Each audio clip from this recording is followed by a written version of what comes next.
Today we'll talk about how can you disable this sign or know how you can do that on your eToro app.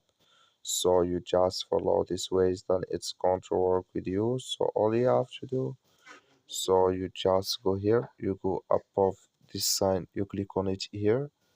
So then it's going to show for you a list like this. Then all you have to do now, you just click here on settings. Then it's going to take you to next here. Then all you have to do now, just click here on notifications. Then you come to this list. Then all you have to do, just click here on copy trader here. Then it's going to take you to this list. Come here to copy dividends, dividends notifications. Clicking this sign or this color.